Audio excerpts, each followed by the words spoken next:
Hello YouTube world, welcome back to the workshop. Project we're going to do this week is this. I first made one of these for my daughter, but it was like a little trinket box. Since I've made this, I have made quite a few of these. They do seem to be very popular. What I'll do, sit tight, I'll show you how I go about making it. What I'm going to do is make it from this piece of ash. As you see, there's a huge great crack running up through there, and there's also a big crack on that side as well. What I did, I took that big slab of wood over, put it on the bandsaw, cut it straight down through the middle with a crack run down through, and then that half I then cut into quarters, and this was a piece of wood that was left, and this is going to form the bottom of the bowl. Where that big crack is there, I should lose that when I form the bowl, because that where my finger's pointing will be the top of the bowl, so I should lose most of that crack away. So I've done, taken that over. Taking on the bandsaw, just taking the corners off. I'm doing the hole in there for my chuck. So that's all set up. I'll start to shape the bowl now.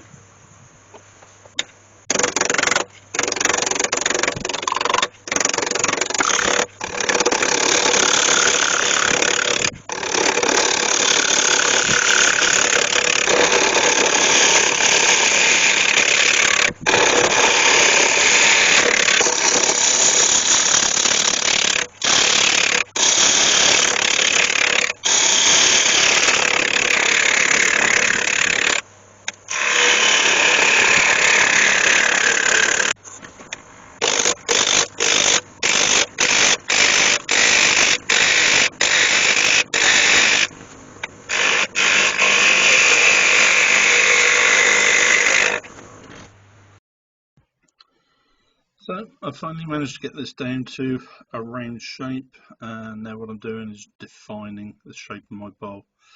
As you see from that, the bottom bowl will be on the left hand side of the screen. So obviously the top of the bowl is on the right hand side. Just going in with skew chisel now because I just want to define the top of that bowl. You see that edge is quite uneven at the moment, and I want to put two beads, one at the top, one at the bottom. So I need to make sure where to finish my undercut on that, just to make sure I have enough room to put the bead on. And you see me coming around my skew chisel, my gouge, and just come around. That's just forming the beads on there. I'm just using my chisel there just to roll that bead over, and the same with that one. Just gently rolling that bead over, give me a nice shape on there.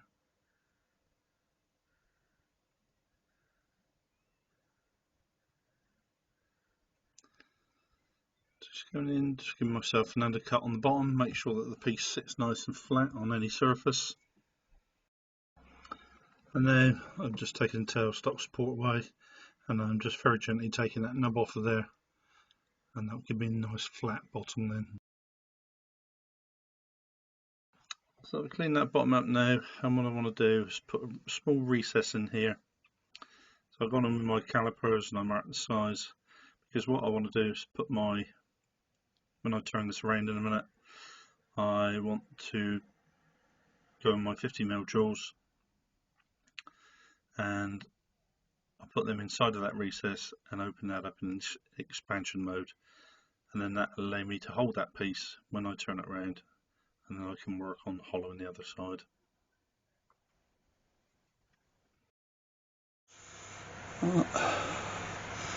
don't know if you can see that on there, that sanded up incredibly smooth. Some fantastic grain pattern running through there. It's almost a shame to cover it up. There again, you should see the piece that I cut off. That was even better than that. Okay, let's turn that around. Second stage. So, as you see, that's the finished shape. And what I'm going to do now, between there and there, I'm going to dimple that. So I've got my Dremel with there's a ball nose cutter in there, very small. And what I'm going to do is go all the way around there and just dimple that. Very long process, but it does look quite effective when it's done.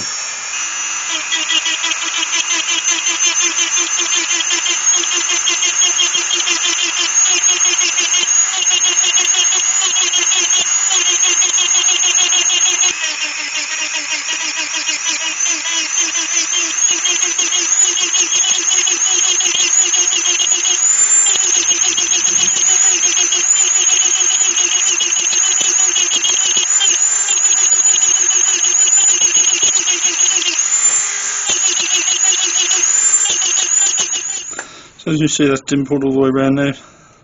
Just a complete random pattern. Just a little ball nose. And I'm going to set the lathe on a very low speed. And I'm just going to go over it with this flat wheel, and that will take all the burrs off.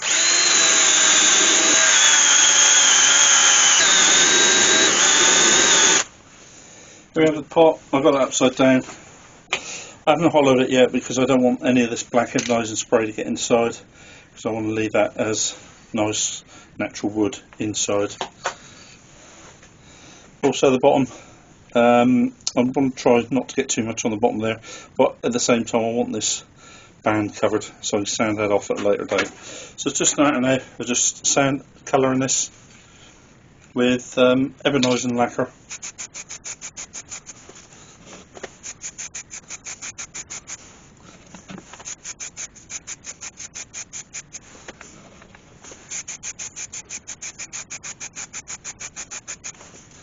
Very good, pleased with that. We'll leave that, let that dry. So this is now going to be my top. I'll just quickly knock the corners off.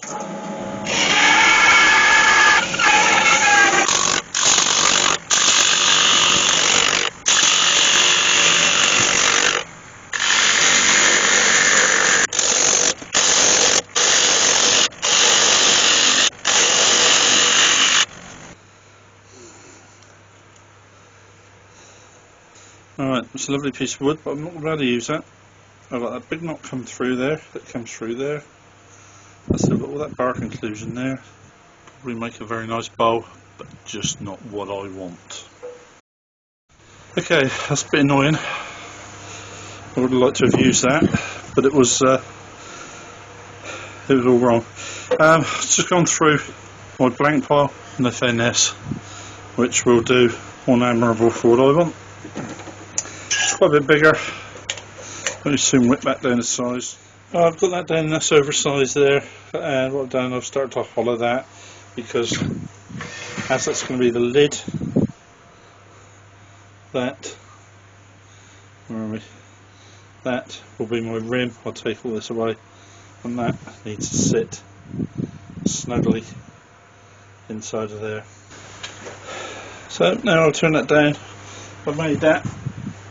So that's a nice fit inside of there. Really good. So what we want to do now is turn this top down so that it fits the bottom. What I'm going to do is just put that on there and then bring that up so it's nice and tight. Then we just take some delicate cuts down there until it's down to the same size.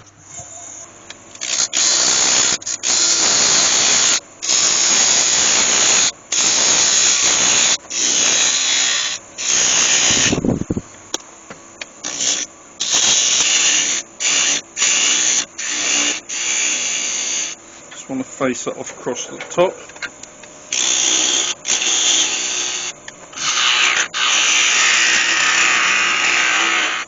As I said, all that's left for me to do is dimple around the side of there and dimple the whole of that top.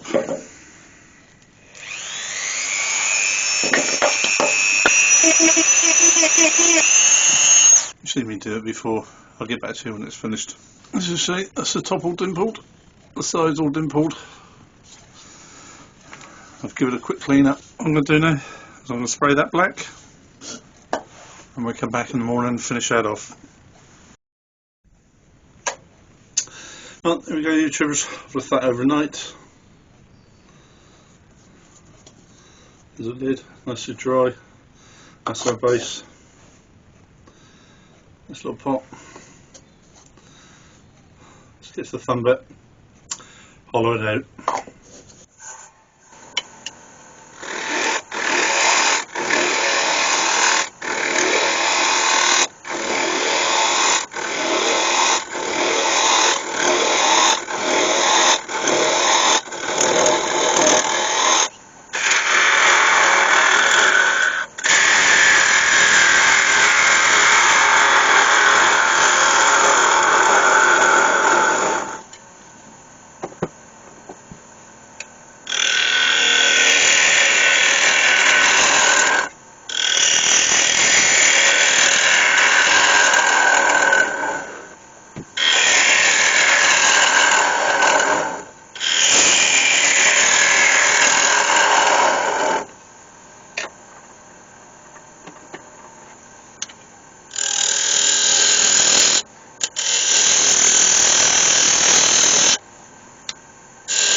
Now, for some reason, when I was recording the second part of this hollowing of the bowl, the gremlins managed to get into my recorder and delete the audio track. Not quite sure why that is. So I'm either going to have to try and talk all the way over this, or you can sit and watch it in silence. But I have to say, ash is very good wood to turn, to hollow these bowls. You get lovely chips coming off. Really nice, beautiful grain, really nice wood. Although this one was, I think it was, as I mentioned when I was dimpling it, where the grain was very dark, very close together. More eagle-eyed amongst you would notice I kept changing my chisel in here because I thought my chisels were blunt, because there was parts of this I was really struggling to cut it. I do find this incredibly relaxing to hollow these bowls. There's something very therapeutic about it. I do enjoy doing it. One of the things I was going to say about when I was dimpling the bowl around the outside, I did actually have that on about 4 times normal speed.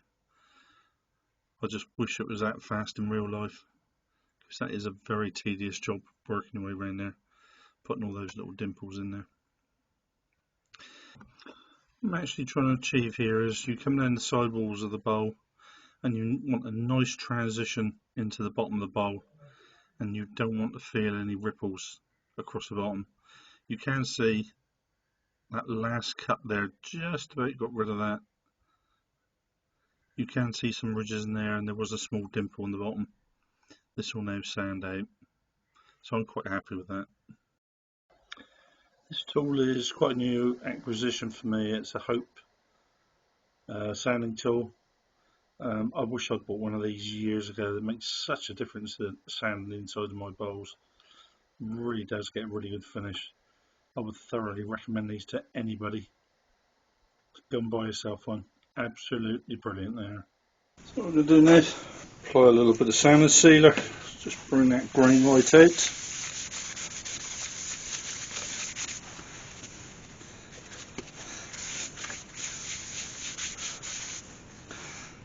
She's beautiful. Some lovely grain pattern running in there. And as this is a jewellery box, what I'm going to apply here is a little bit of Hampshire gold embellishing wax. And that gold should sit right down nicely in the grain. Just give it a nice little shimmer.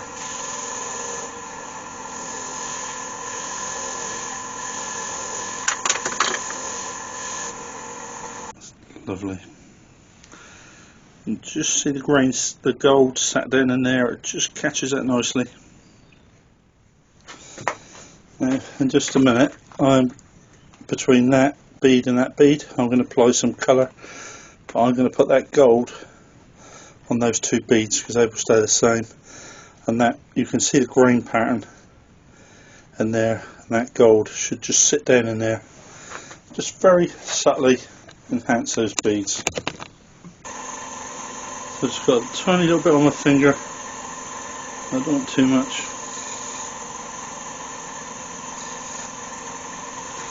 And bottom bead as well.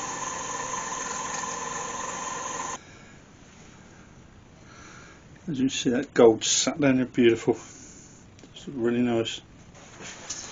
I'm going to do the same with the lid.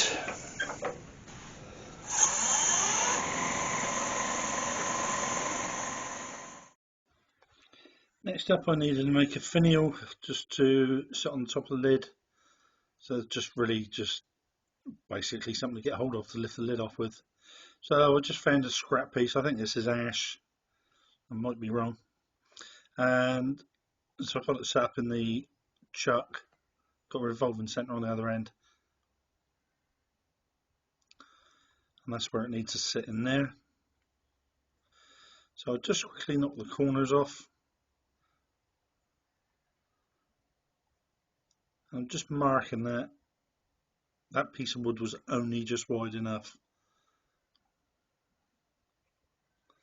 So just tidying that end up and just going in and just want to take that around, just take the flats off. I don't want to go any smaller than that. Any smaller than that and really it'd be too narrow. So there we are, I've just got down, just taking them off.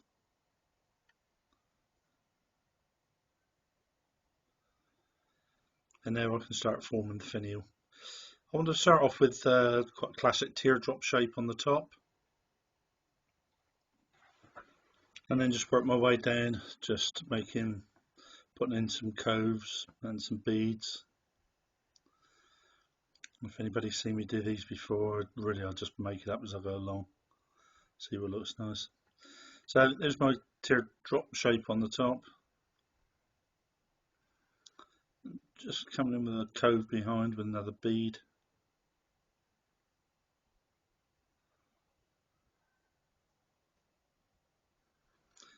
And I'm sure a lot of these are proper names for these, but I have no idea what they are.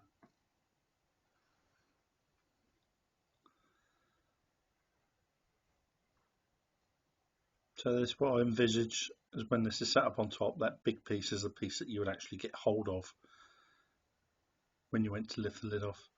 The thing is, this finial, it can't be too delicate because it will, if it's sat on Sunny's dressing table, it will be in daily use. So you really do need to just make sure that it looks good, but it still has to be quite robust. I'm not sure what wood this was. I thought it was ash when I first started. It does look like ash with the grain running through it, but I have to say, as I was using it, the shine I was getting off that wood, just off chisel, was quite incredible. It really was quite nice. Anyway, so this is what I ended up with.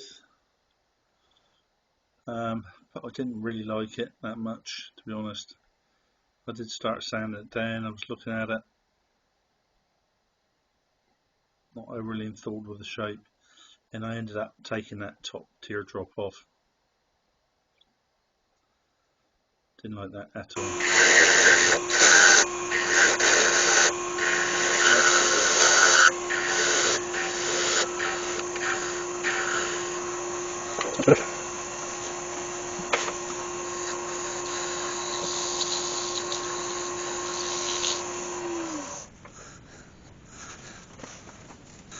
The sand sealer.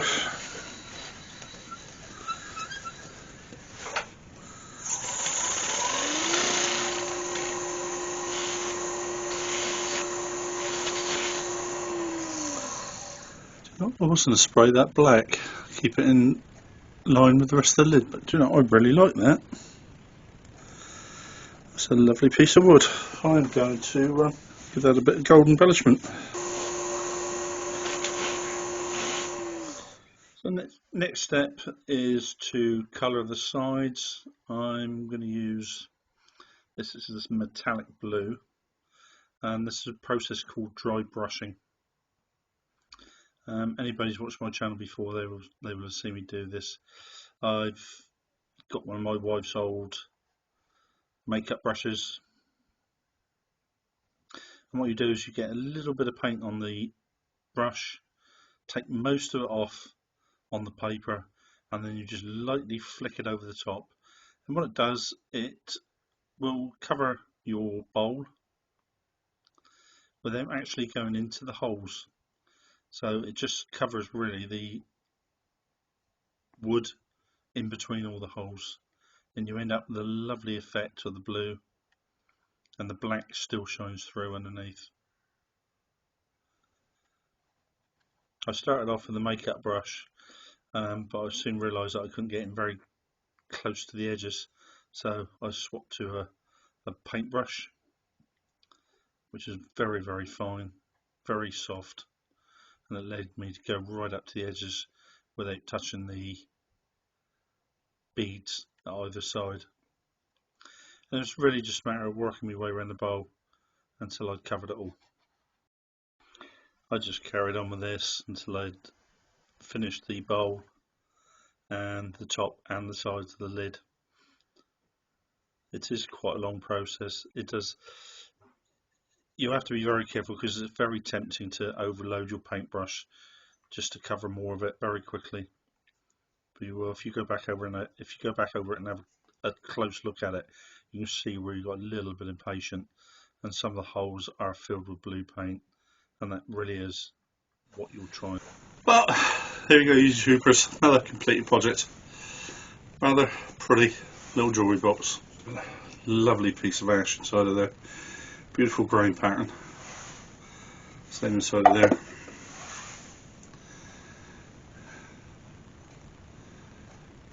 When you put that gold gilt on there, that really gives that age. It does look quite, I wouldn't say antique, but it certainly gives it a different look, a different character to it.